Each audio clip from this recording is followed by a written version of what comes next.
Donc, exemple 3, résout chaque équation au dixième près. X appartient à 0 et 2π. Donc, dans ce cas-ci, on nous demande de résoudre une équation au dixième près. Donc, ça, c'est ce qu'elle nous donne comme indice, c'est que c'est probablement pas un rapport particulier. Donc, c'est pas un des angles qu'on a vu par rapport à nos deux triangles. Parce que sans ça, on aurait probablement voulu avoir la solution exacte. Donc, trouver un angle qui a un rapport trigonométrique particulier, vous avez déjà fait ça. Vous avez fait ça lorsque vous faisiez la trigonométrie dans des triangles rectangles et des triangles quelconques. Ou lorsque vous voyez la loi du sinus et du cosinus et ces choses-là, on voyait comment trouver un angle. Donc, un rappel. Donc, si je vous place le triangle suivant, donc on va mettre triangle particulier. L'hypoténuse, l'opposé à l'angle θ est 1, son hypoténuse est 2. Donc, ce que vous écriviez, c'était le sinus de θ est égal à 1 demi. Puis là, on servait de la calculatrice pour aller trouver l'angle θ. Donc, tout dépendamment du mode de fonctionnement de votre calculatrice, vous utilisez la fonction sinus moins 1, donc l'inverse de la fonction sinus. Son vrai nom, c'est la fonction arcsinus, mais sinus moins 1, c'est juste pour dire que c'est la réciproque de la fonction sinus. Donc, ce qu'on faisait, moi, sur ma calculatrice, je dois indiquer mon rapport en premier et prendre la fonction inverse, sinus moins 1, puis ça me donne l'angle. Donc là, je trouve que θ est 30 degrés.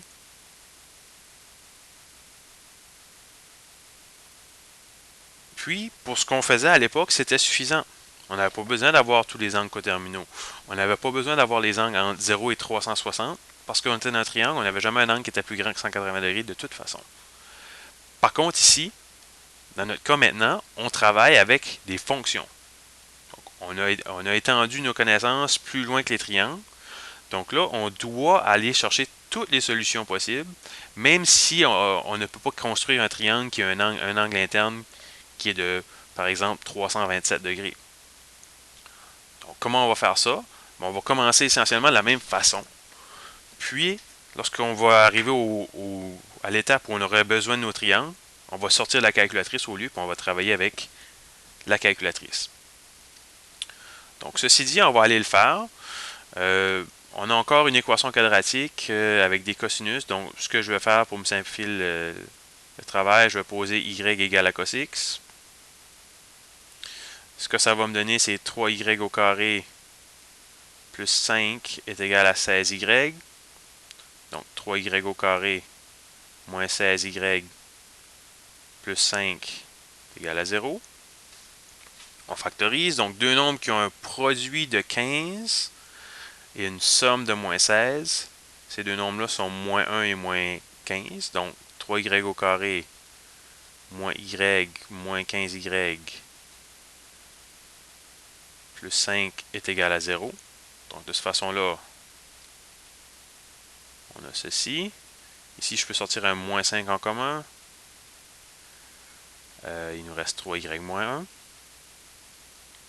Donc, finalement, je trouve 3y moins 1. Et l'autre facteur est y moins 5. Donc, on a y qui est 1 tiers. Y qui est aussi égal à 5. Donc, ça veut dire que cos x égale à 1 tiers. Cos x égale à 5. Je vais m'attaquer, premièrement, à cos x égale à 1 tiers. Donc, on a deux solutions à trouver. Donc, cos x égale à 1 tiers. Dans le fond, ce que je sais, c'est qu'entre 0 et 360, ou entre 0 et 2π, j'ai deux endroits dans le plan cartésien que ça peut arriver. Ça peut arriver, donc si on prend le taux Sitaco, ça peut arriver dans le cadran 1.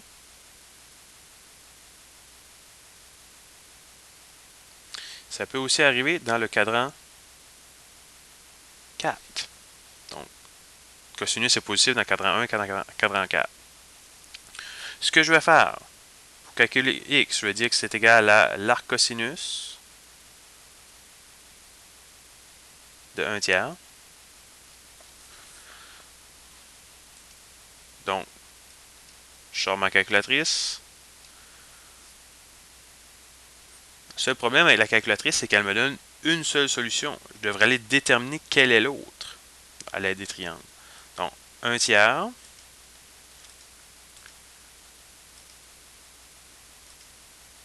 cos moins 1.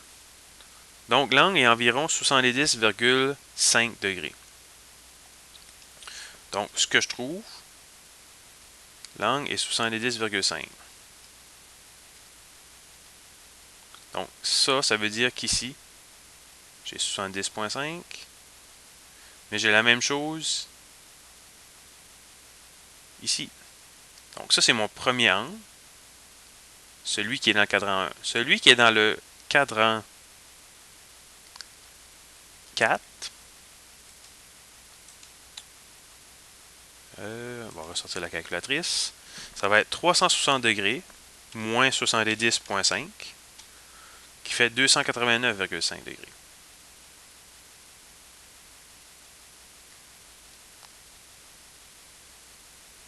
Maintenant, on a nos deux angles entre 0 et 360 degrés.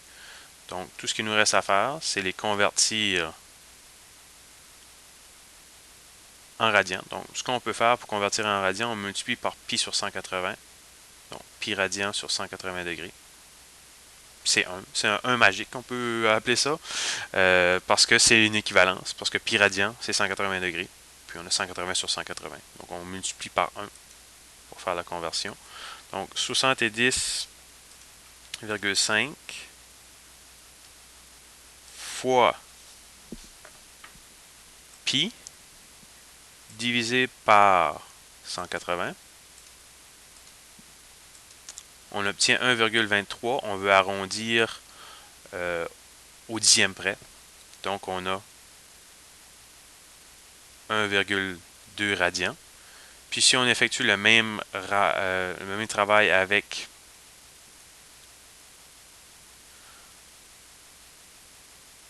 « 289,5 », on obtient 5,1 radians. Donc là, on n'a pas besoin de solution générale, on veut juste les réponses en 0 et 2π. On a les deux par rapport à cette équation ici. Maintenant, cos x égale à 5, bien, x égale à cos moins 1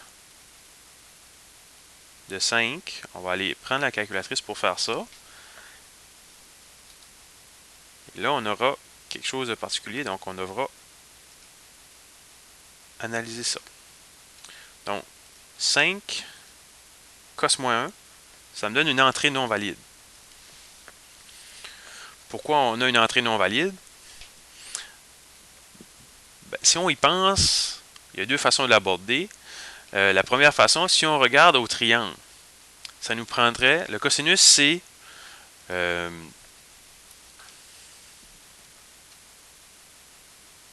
l'adjacent sur l'hypoténuse. Donc, on cherche pour quel triangle est-ce que l'adjacent est plus grand que l'hypoténuse. Selon le théorème de Pythagore, on sait que dans un triangle rectangle, le plus grand côté, c'est toujours l'hypoténuse. Donc, déjà là, on a une impropriété. Donc, ça, c'est une explication pourquoi ça ne fonctionne pas. L'autre, c'est une explication graphique. On sait que le graphique de cosinus, son image est entre moins 1 et plus 1. Donc, je peux trouver un angle. Je peux associer un angle avec n'importe quel rapport trigonométrique qui est entre moins 1 et plus 1 pour le cosinus. Je ne peux pas faire ça si c'est à l'extérieur de ce domaine, de cette image-là. Donc, c'est pour ça qu'il n'y a aucune solution à cette équation-là.